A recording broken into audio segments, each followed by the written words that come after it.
There I am. Hey, ta-da! All right, everybody. It's Wednesday. It is coronavirus Wednesday. It's second week of coronavirus. So wherever you are in the world, I hope you're safe. Hope if you're in Italy, you're singing out your balcony, doing your laundry. If you're in Spain, you're playing like DJ stuff out there. But wherever you are in the world, I hope that you're not under snow, so you can lament that you're not skiing, but you can get outside. Where I am in Calgary, we're still under a lot of snow, it makes it a little rough. But it should be a warm week, so it's good to see you. And do me a favor, if you're watching me wherever you're on Facebook or on YouTube, if you would leave me a little like or comment.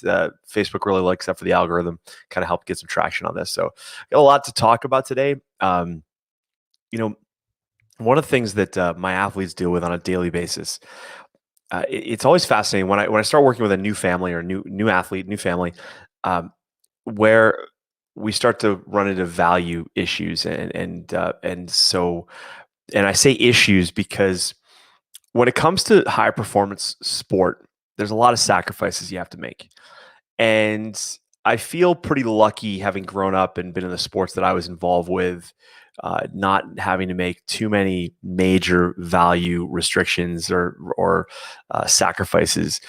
But the whole Tokyo Olympic kind of debacle right now is really interesting because to me, it is very much about values and it is about performance. And so, wherever you are on the spectrum, okay, on how you feel about the virus, the virus is right now is the catalyst that's causing the Olympics to be postponed. So I don't really care about how you feel about the virus. It's irrelevant because right now, this massive event that athletes have been training for 4 years is now being what's called postponed, but I'm really worried that it's just going to be canceled.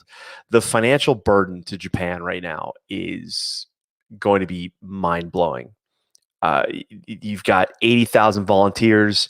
You've got ticket holders. I was just reading today that the ticket holders, they have what's called a force majeure clause in the tickets, which basically says like, hey, if something's out of our control, then you're not getting your money back for your tickets. Well, the tickets raise about $1 billion in revenue. And right now, basically what they're saying is like all those people that have tickets, like, too bad, so sad. You're going to have to buy new tickets come 2021. Then you have all these venues, and after the Olympics, what a lot of people don't understand is after the Olympics, a lot of the venues get sold off.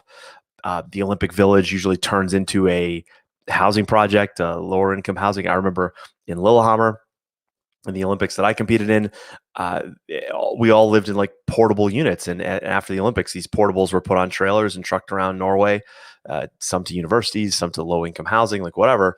But it's like, hey, all this stuff was planning on be out of here by the end of July or in August, right? So there's just this massive issue, and the athletes are in the middle of it. The one thing though that the virus has really caused to be no one's really talking about it yet, but it's going to come up, is the idea of doping and drug testing. And the common misconception, especially to North Americans who might be listening to me now, is that drug testing is the same the worldwide, and that's not true. So I started this by talking about how I felt really lucky to be involved in a sport like luge, where there really wasn't any in the United States. We never talked about kind of illegal drugs or doping or steroids or things like that. I mean, I think we all suspected kind of our East German counterparts. No offense to those guys, but they grew up in a culture where there was doping, and we've been living with the Russians the last couple of years, having pretty significant doping infractions, and for whatever reason they're still competing, and so that's really weird. But what happens here is that if you're listening to me now and your athlete is involved in a sport where your values are one thing, but you're going to go up against athletes from another country where their values are different, and the idea of doping and drug testing is just one example of many. But the idea that right now, with the Olympics being postponed, that there's a lot of athletes who are going to be in countries where doping is not an issue. It's not part of their value systems, but in other countries, it very much is. And so this is really, really difficult to for a lot of people to understand. So I wanted to just start by saying what a mess this is, right? And but one thing that I teach all my athletes is to be ready for anything. And for many of my athletes who are Tokyo is on the horizon, because a lot of athletes, like some athletes, haven't even made that Olympic team. Like there was still like over 90 days before the Olympics, and there's still events going on and selections being made and things along those lines. Um, and this has caused a lot of issues there. But I want my athletes to be ready for anything and being able to control what they can control. And so many of my athletes were actually doing just fine in terms of training and staying in shape and staying ready. And but a lot of athletes obviously couldn't. Athletes in other countries like Italy and Spain, obviously, you can't imagine those athletes going outside and training at all. And so it was really unfair. And so it made sense that the Olympics was postponed. Um, but I'm a little concerned that it's just going to be canceled altogether, because I think the financial burden that really falls to the taxpayers of Japan, is going to be too much to bear, and the Prime Minister Abe is just going to go, "No, we're done. This isn't happening." And I'm sure those discussions have already been in place. But athletes tend to be quite self-centered. That's what we're designed to do. We have to be somewhat selfish in order to compete at our highest level. That's understandable. But when you hear the press talking about like, oh, the athletes, this, like, there's just massive amounts of dollars behind these things, and people just can't comprehend it. So I wanted to use that though as a talk today about the values and performance discussion, because what's really interesting is when families hire me to work with their athlete, uh, we can run into value issues fairly quickly. So this is kind of interesting. Athletes, especially in North America, start a sport because it's fun. Primarily, that's the number one. I like to joke and I say, like, when I was doing luge, when I got involved in the sport of luge, because I played soccer, ice hockey, and lacrosse. Um, when people ask me, like, why did you get involved with luge? My answer is like, well, it seemed like a pretty good idea at the time, right? And and for North American athletes, that's a lot. That's usually the way how sports starts. Is it's something that it's fun, it's interesting, it keeps kids out of trouble, it keeps kids busy after school, those sorts of things. But then along the way, an athlete realizes that they're pretty good at it. And then what happens is now there's a shift. So the values that got an athlete into a sport now need to change for that athlete to maintain staying in the sport. And so here's an example. So let's say you're involved in a sport and your entire life you've been home for Thanksgiving dinner. But this year, because you've reached a level of competition, that now you have the opportunity to travel away from home, but you're going to miss Thanksgiving dinner. And that is one of the first, I use it as kind of an easy example where your values now butt up against your performance quest, right? So I know families who have two kids in sports, and they've grown up and they're a tight knit family. But now, because of what the athletes are doing, one parent has to take one athlete to this part of the country for this weekend, and this parent takes the other athlete to another part of the country for the same weekend. So nobody's together. And so there's money expenditures, which is a value issue. There's being together, which is a value issue. And then there's performance issues, like, all sorts of things that go around it, right? But the fascinating thing about it is that values need to evolve as you continue down this path.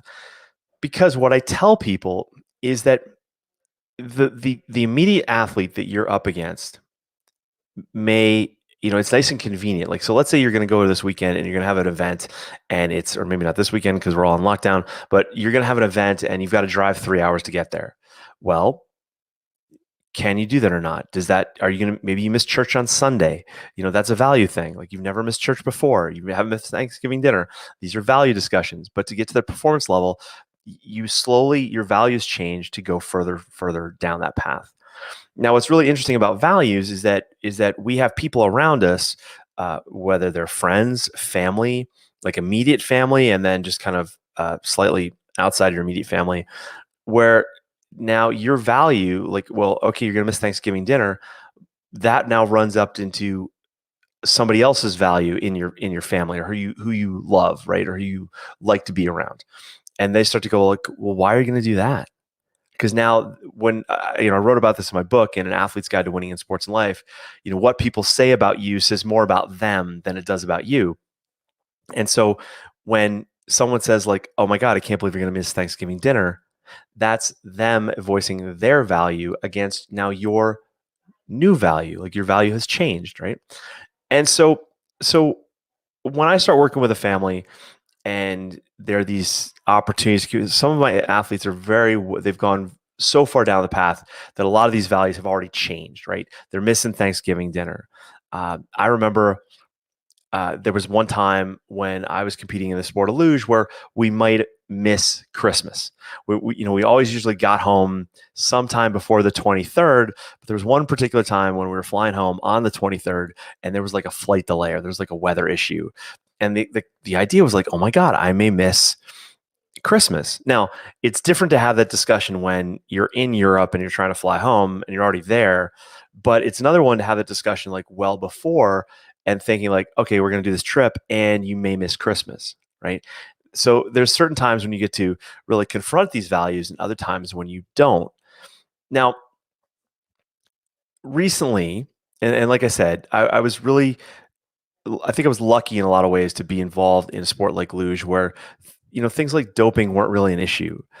But after I competed and I started bobsledding, it became more like, when you're in a power sport, you get around these athletes where they're like freakishly large, and you've put in all the training that you've possibly done or think you could do to maximize your body. But then you're seeing this other athlete who is like ridiculously strong.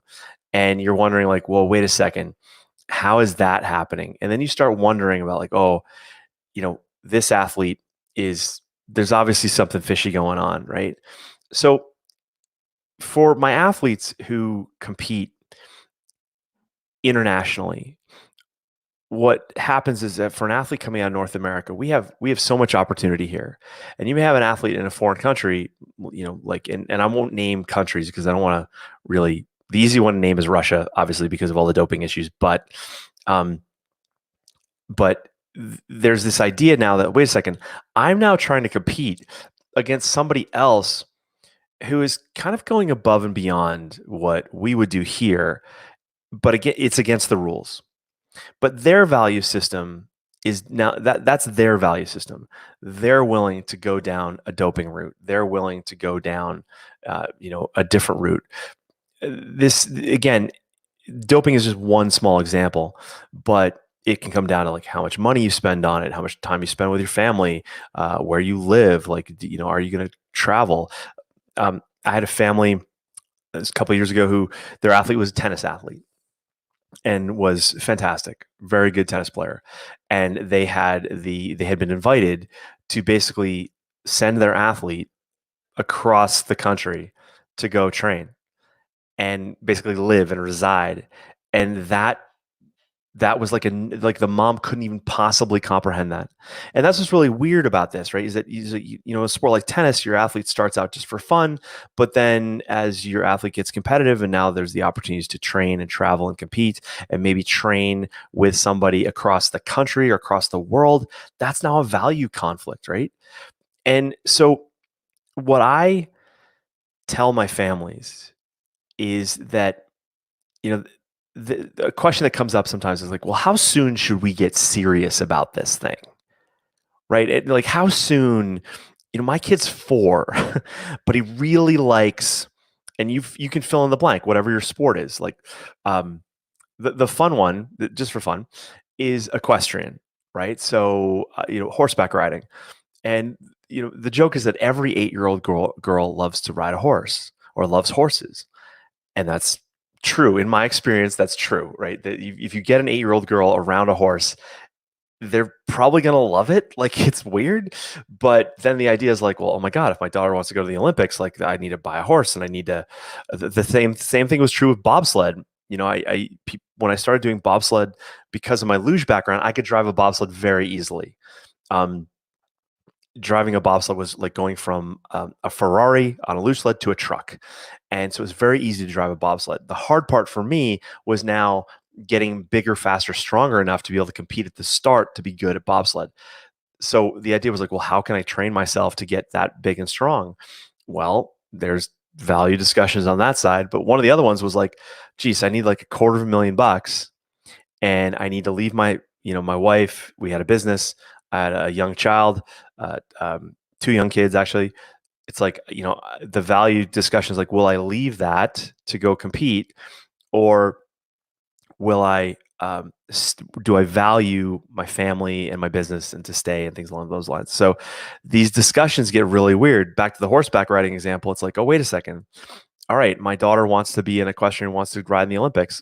I need another career, right? But this is what's really interesting to me about sport in general. Okay, is that I believe sport forces us to make uh, value decisions all along the way. So I made up this little banner, like value discussions happen all along the way, and your values are constantly changing. But I think it's really important to understand that you project yourself out as far as you can possibly go mentally, and think about some of the choices you might have to make. Because for an athlete who is understands that like their family is all in from an early on situation and it's not a problem, um, you know that's they're going to take one approach. Some athletes though, if they kind of feel like the rug might get pulled out at any point because their family can't afford it, that athlete may not compete or put as much into it as an athlete who just knows that, hey, we're all in. And so I deal with a lot of families where financially it's like, oh, this is a big hit. We'll figure out a way how to make the money. But we're going to go after this because we're going to go after this dream because we believe in the dream and we believe in the values of the dream, and we're going to go on forever and ever, and we're gonna see how far we can take this. Uh, Now, and I'm going to talk about something right now that not a lot of people want to talk about, but in some sports where doping has a massive history, then there's a discussion that's going to need to be made. Now, I don't condone that. I don't make that value decision. That's something that's ridiculously personal for every athlete and every family. And again, depending on where you are on the spectrum of your knowledge of it, you may feel that it's like the worst thing ever, or you may feel it's just like it's a part of what needs to happen, right? For those of us that lived through like Lance Armstrong and the Tour de France issues, that it's for some sports, it's a discussion. The frustrating thing for a lot of athletes though is that they go through their sport as far as they can go, and they realize that, you know what, I did the best I could for myself without taking that value decision where I'm trying to cheat the system and I'm trying to, you know, I'm trying to miss doping tests and all this stuff. And there's so much of this in the world. We just had an athlete, Chinese swimmer, that was banned for 4 years, who had obviously been doping. All of his competitors knew he was doping. He had missed doping tests, and it was like, wait a second. And I believe very much in clean sport. I do believe I would be turning a blind eye though if you didn't think like that's out there and it's happening, right? And so, what's interesting to use the doping scenario as a situation is in the United States and in Canada, we have different doping programs like USADA in the US and the Canadian Anti-Doping Association. They're doing testing of athletes, but right now with this coronavirus thing, that's all shut down. So there'll be an athlete in a different country though, where they're taking full advantage of this time. And because Tokyo got postponed, and they're thinking like, oh, great, okay, we're gonna be shut down for a few weeks. All these anti-doping movements across the world, they are not going to kick back in quicker, as quick as necessary. And that's really frustrating. And that's one of the things that I think is really disappointing about by postponing the Olympic Games is now, all this stuff has been thrown into a loop. And I think if Tokyo is going to happen, that it's probably going to be one of the most doped summer games in a long time.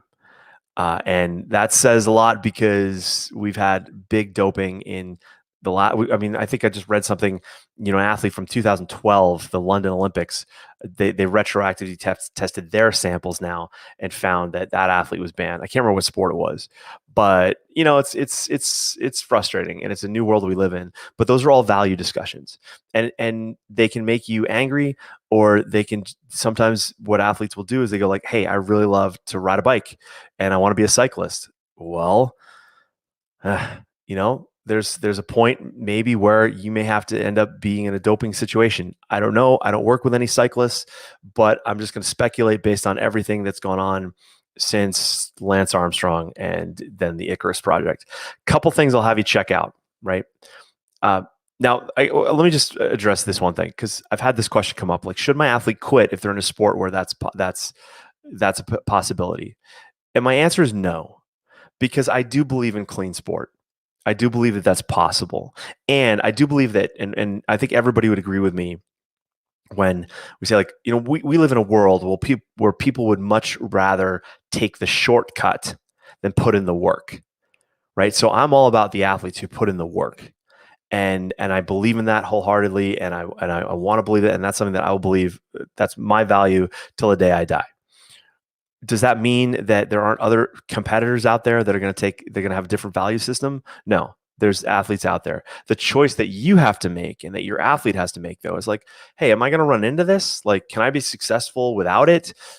Do I believe that if I put in the work that I'm going to reach I'm going to reach the goals that I want to have? Well, the goals you want to have, and I've written about this, I've talked about this before. Your goals cannot be outcome goals. Your goals can only be process goals. All right. So let me just repeat that, because I shared this story before and I wrote about it in my book, the idea of goal setting. And one of the things that when I was on the path to be at the Olympics, the goals we set were typically outcome goals. And in outcome goals, you have no control over, because I can't control my competitor. I can't control the weather. I can't control all sorts of things. All I can control is me. And all you can control is you, and all your athlete can control is you. So you can't control the outcome. You can only control your process, like what you do along the way, right? And that's where, when athletes get so dialed in on their sleep, their nutrition, their health, their supplementation, like everything is dialed in. I think most athletes would say, like, I'm not even close to dialing this in. Right. And that's where most athletes will reach towards a supplement, a drug, whether legal or illegal, whether, on the fringe or not. Interesting, Maria Sharapova was a tennis athlete. And there was a drug that was called, I think it was called meldonium. And it had been legal, but then it had been made illegal, and then she tested positive for this drug, and I can't remember what the drug did, but it wasn't severe. There was, you could question, like, there's athletes, just give an example, who are on inhalers, and the inhalers are meant for people with asthma. Well, like, every athlete at the Tour de France has what's called a therapeutic use exemption for an inhaler, right? Does that mean everybody has allergies or asthma? Probably not, but they're using that to really push the line.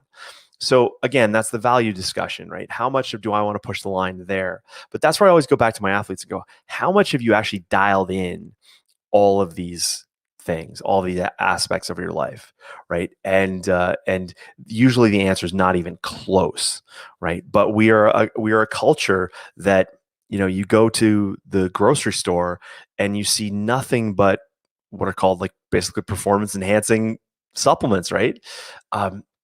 So I'm all for clean sport, and I'm disappointed that the Tokyo Games has gotten postponed, because it just opens up all these people in all these different countries that have different value systems and different access to these things, to really take advantage of it. And I'm going to put a link up. I don't know if this is going to work very well. I just put a link up on the video. If you're listening to me on iTunes, I'll try to remember to put this link in the description where you can maybe see it. But this was a documentary that came out in 2020 about the International Weightlifting Federation. Now, uh, you know, back in 2002, for those of you that are Olympic fans, you might remember that in the figure skating competition, there was an issue with the Canadians and the Russian pairs, ice dancing pairs, I think. And what ended up happening was, long story short, there was like basically a deal between like the French judge and the Russian judge, and the Russians won gold, even though the Canadians were like way better. And it was so obvious to like everybody, watching, that the Canadians were better. And so they ended up, I think, issuing like dual golds, which was weird. But I remember the Canadian figure skater, who I can't remember her name at this point, but um, but she said, in power sports you have doping, or in aerobic sports you have doping, and in judge sports you have corruption. And I thought, wow, that's really interesting. And for uh, athletes need to understand that, and not to be hindered by it, but just to be aware of it, that they have to be so damn good so that they have to be given the gold if they've been judged, right? And I write about that in my book, that be so damn good that they have to pick you. And the idea too for my athletes is like, listen, what can we maximize with you? What have we missed? What are you missing? What are you not aware of? A lot of times when people hire me, that's what I'm there for, is to help them be aware and be accountable to the places that they are not even close to maximizing. Because sometimes a value discussion comes up much too early, right? Like an athlete who, let's say a young athlete gets asked to be on a travel team and shell out a lot of money to be on a travel team, yet they're not maximizing their training or competition um, opportunities like locally, right? There's no need to travel and spend that money and go elsewhere if you're not already really good where you're living, like where your home base is. But for athletes who are like are aware that this is out there, you've got to compete and just maximize the best that you can with the resources that you have, with the values that you want to maintain. So I'll finish on one kind of fun little story. So my name is Jonathan Edwards. I'm not the only Olympian in the world named Jonathan Edwards. There's actually a triple jumper named Jonathan Edwards from England who competed back, I think, in the 90s.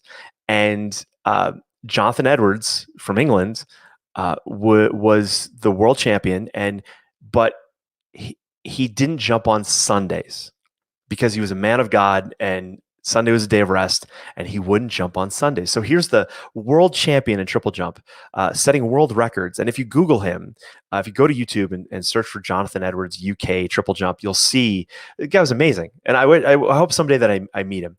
I've heard he's since lost the Lord, and he's whatever. That's a whole other story. But the idea is that Jonathan Edwards wouldn't jump on Sunday. That was his value system. And he was so good that the International Track and Field Association, the IAAF, moved triple jump from happening typically on Sundays to, I think it was Saturdays, or when they would have their meets. But that's a value discussion, right? So at some point he had to make a choice and go, listen, I'm really good at this. I love triple jumping, but I also love the Lord. Like I love, church on Sunday. So I'm not going to jump because I go there. That is just one little example of a value discussion, right? And so as your athlete, for the parents that are listening to me, as your athlete goes along, I'll start with this. When you ask like, how soon should we get serious about this? I say like right now. Like go all in. I don't care if your kid's like 6 years old and they have an affinity for ping pong. They won't do anything else. They just love ping pong. Do it, right? And no offense to my ping pong athletes out there, but I'm just using ping pong as an example, right? So it could be skiing. It's like, oh wow, my daughter's 3 and she can ride rails on a snowboard. Maybe she might go to the Olympics someday. Maybe. All in, go. Right? Because you'll wish you had spent that time down the road, right? You will. You'll wish you had spent that time, especially if they're progressing really, really well. Now, you got to have balance in there. I get that, but again, that's a value discussion, right? If your family grows up on the snow and they have a condo and it's ski in, ski out, or they got a house in the woods and like whatever, you're skiing every day, do that. But just know that there may be an athlete down, somewhere else that's training even more or loves it even more, and they miss, you may have a meet coming up and you're going to miss Easter, right? And you've never missed Easter. Well, that's a value discussion. What do you want to have now, right? What do you want to do? And I believe, I'm going to end on this one idea, which is is that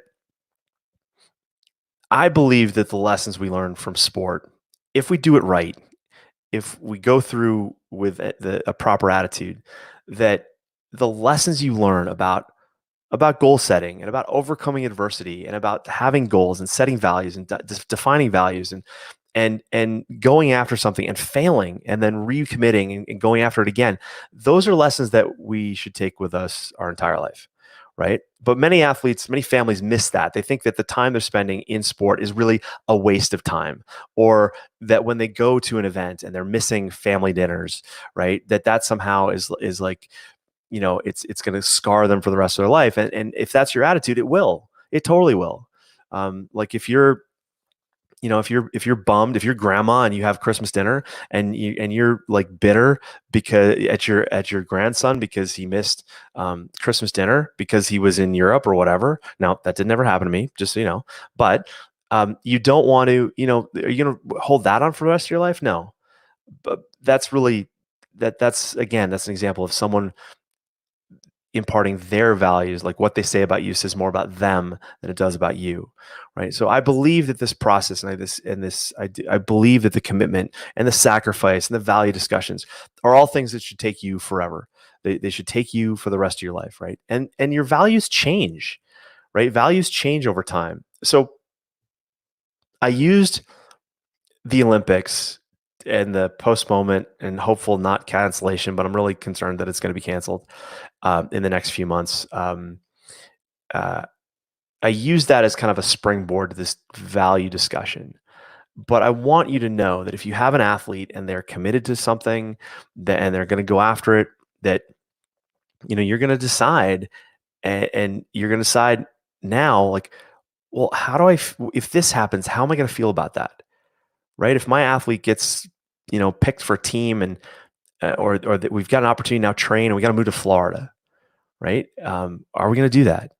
Or how can we get the same result without maybe doing that? Is there something else we can do, or what do we need to do to make that happen? That is the question that every athlete, needs to ask themselves, and to just kind of put a little cap on the doping discussion, because we're going to see it.